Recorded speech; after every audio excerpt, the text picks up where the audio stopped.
Is that one okay? Good enough? Yeah, it looks good. Great. It's beautiful. You look so good. Okay. Closing door. Closing door. Closing all. Ah! Hello, my good man, runner Yeah. over there. We're recording, right? Red lights. Red lights are everywhere. Red lights are all around. Hello, guys. Hey, hey, hey. Welcome to Photographers and Cars. Our newest episode yet.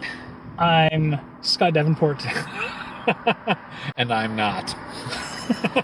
I'm Spencer Pablo. And I'm Scott Davenport. Also brain fried. I feel like we're doing like that old To Tell the Truth game show where they'd have three people pretend to be somebody and then they...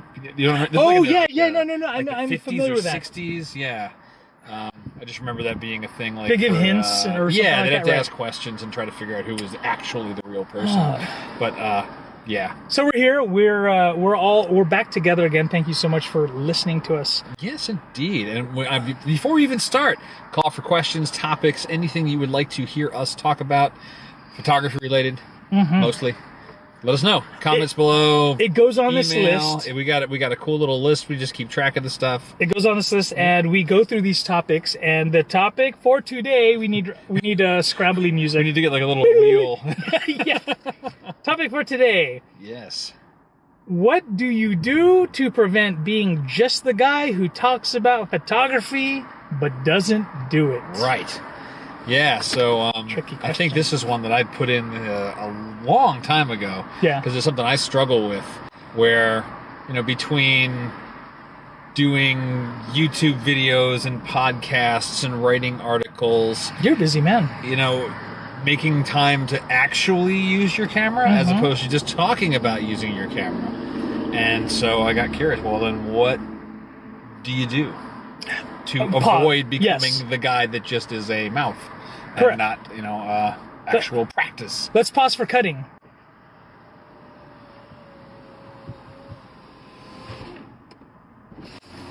Okay. Am I shadier now? So I can take these off maybe? No, Maybe. well, I was concerned about the light on your face and to the cars going by.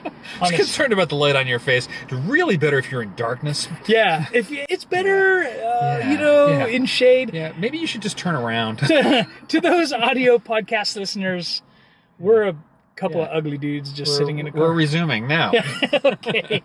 So anyway, so it's like, well, what do you do to avoid falling into the trap of all you do is talk about photography or in my case, maybe just all I'm doing is post-processing per se and never actually practicing with the camera or doing something that's not driven by generating article or a video or something like that.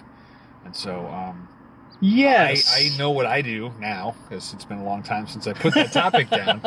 But do you suffer from this problem, or is it? Give me a minute. Give me a minute because I have so many images I need to work through, but I do find myself sometimes just going, "Wow, I talk about it a lot, but I really have been sitting on my camera for a few weeks." There have been times like that. I have to I wonder if it was almost the opposite problem where you've got so many photos, but you can't even do anything with them. So I'm overwhelmed. You're capturing and then not like producing some piece of work at the end of it. So yeah, could be a double-edged sword. I will. Let me talk about that then. Yeah, I do. I actually have, and I know I've said this years ago. God, we've been a podcast for a while. I have images from 2012 that I have yet to process. Well, I know we talked about that, and to me that's not necessarily a problem because I know I will always have photos in my library that will never ever get processed. But I'm cool with if I process 20 from I just spent 5 days in Big Sur. I think I've processed 6 photos. Okay. And there'll be another. I mean, I deleted half of the shots that I even took. You just know. Yeah, those are just bad. Yeah. And maybe if I process another 12 over the course of the rest of the year, that'd be a lot. And the other ones will end up just sitting there. Wow. Eventually, they may get pulled out for 2 or 3 years down the road where I need something, and this is where it actually helps to have the backlog. You have something to go work on if you didn't go shoot, or something that. I'll keep things that I know would be educational, where I know it's a cruddy shot, but sometimes you pull those out and you go, it's a teachable moment. Yeah. Oh, no, absolutely. Yeah. But So that's interesting to even think about the opposite side of it, where, for me it was, I don't go out with the camera as much, and I'll talk about photography a lot, but at some point it's like becoming the like, I don't know, maybe a sports analogy. Usually the person's a player. Okay. They stop being a player and they become like a broadcaster, and at that point, they just talk from experience, but they never actually go do it again. And if the sport changes enough over the years, how much, when does it become like a disconnect and you're too far removed from the thing you're talking about to really speak to it, I don't know, in a way that will actually resonate with people practicing it currently. Okay. Yeah. So it's interesting you bring that up, because when I read that from my phone, from our idea board, and the first thing that came to my mind was, I've been attending workshops, I've been attending conferences and a lot of these trade shows, and I will go, just because I'm a big fan of the photographer or we're friends. I will go to his or her workshop or talk, and I will hear them multiple times a year, and their presentation, I'm gonna give you some high fives, but it's the same thing, and it's the same images. And, and so I'm like, you talk about this a lot, but I need you to refresh something. So that was the first thing that went to my mind, because I was like, Now, is that within the span of a year? No, that's multiple years. Okay, all right. Yeah. Yeah, it's getting a little stale, but they talk about it a lot, and they're super enthusiastic about it. But I don't, in my mind now, because I've seen them so many, because, we kind of travel together as a group, and sometimes probably the vast majority of the attendees of these things, they don't see these workshops, or they don't see. Well, that's exactly it. It's like, the comic that's going and working on an hour of material. They go play 250 shows a year, and it's the same thing over and over, but you're not going to the same show every single night. Yeah, so that's that. Okay. I take a little bit of heed when I say that, but I mean, over several years, I'm like, I've seen this PowerPoint presentation 3 years ago. Let's go take some pictures after this thing. Right. Or there's no refinement, which may mean, either you're supremely they'll change the template, in the subject, sure, and you don't need anything else, or you're not doing something like that. The picture was taken the way it was meant to be taken and shall not be taken anymore. And there's no change. Like I'm thinking of there's a couple of presentations that I've given over the years, but they get kind of tweaked as, I learned something new, or now I'm doing this and I'm not doing this thing I used to. Yeah. So there's some delta, but it's not like brand new. Sure. Especially for you're going into a different city and you haven't spoken there before, so likelihood of someone. I don't have groupies. I don't know about you. That's the thing. You make me feel like a photo groupie. But no, you know what? And on top of that, there's some topics that just don't need refreshing of images so much. The image is timeless. I'm gonna go out and say timeless, but still, because I've seen it dozens of times, I'm like, I have seen this. I know exactly when he's gonna go to the next slide. Boom, there's the image. There it is. I guess that's a practiced presentation. I suppose. Yeah. So but like the I guess the thing that ultimately like put me, maybe prompted me to put this idea down was I felt like I was falling into the trap of not actually using my camera enough. Okay. And specifically just for making pictures. Sure. Not for I think there's something I need to do in a couple of weeks. I have to go out. I have to make a particular set of images for this project. Okay. And that doesn't count.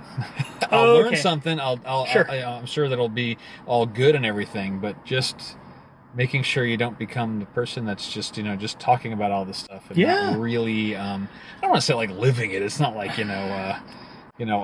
I think it's hardcore. Or I think it's really difficult for people like you and I to go to really just push and try to get more stuff. Because for a while I was pushing Sony cameras and there was a regimented, hey, these are the things I should be talking about. I have to talk over here about the same thing. I need to show these features and do that. But I don't go out and play with that part of my brain that has been yearning for new content.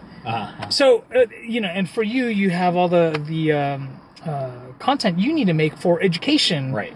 you know, and you have your own set of criteria that you need to hit. When do you get to tickle that part of your brain? Yeah, and so at least, you know, the solution that I have is I have to schedule it. I actually have to schedule it. So there's, you know, twice a week, there's a block of, you know, 3 to 4 hours that are allocated for, you know, photography. And it says, you know, sometimes it'll generate some content, sometimes it won't. Sure. But, you know, that's okay. Like, before teaching the workshop, I guess it was last week as we're recording this, I went a day early. Yeah. And so I had, you know, the time driving up there and stop and do whatever I wanted. And sometimes, you know, the video stuff came out to capture something. Mm-hmm. A lot of times it didn't. And that was okay. And that was where, you know, you get to scratch the itch of, I just want to be out with the camera, you know, and, you know, doing your thing, right? Yeah. Yeah. You know, sometimes, so for me then, what I have discovered in the past few months is there's this thing called the Instagram algorithm. No one knows what it is. Well, so hope someone does. But you have to keep feeding it in order for it to you know, grow your audience or something. I'm not trying to grow my audience. Well, okay. It would be nice to grow organically my audience. Yeah. And so in order to do that, I have to keep feeding it some stuff. And I'm out of content sometimes. And I'm just like, you know what?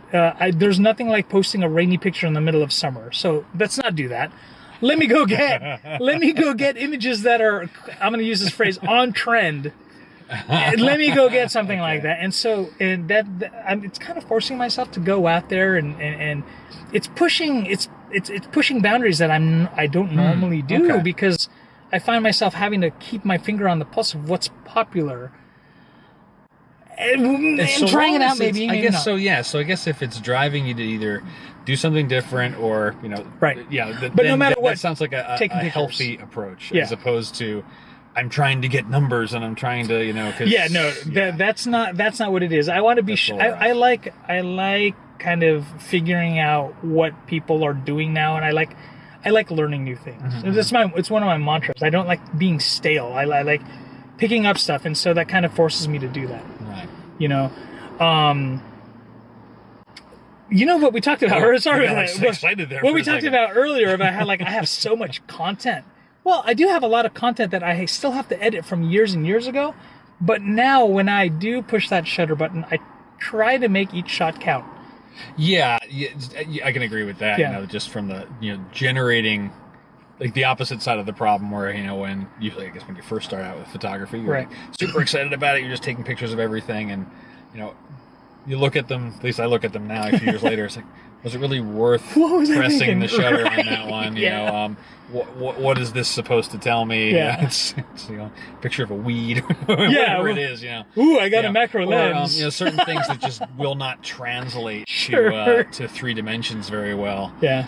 It's just it's like No, totally agree. Hey, so we're here. The light's looking. It's looking more so kind of cool. I'm gonna get the drone up in the air and do some stuff. Yeah, I think so. Let's do some stuff. I think so. Let's go do this. All right. Let's go. See you in a couple of weeks. 2 weeks. Peace out, playa. Bye.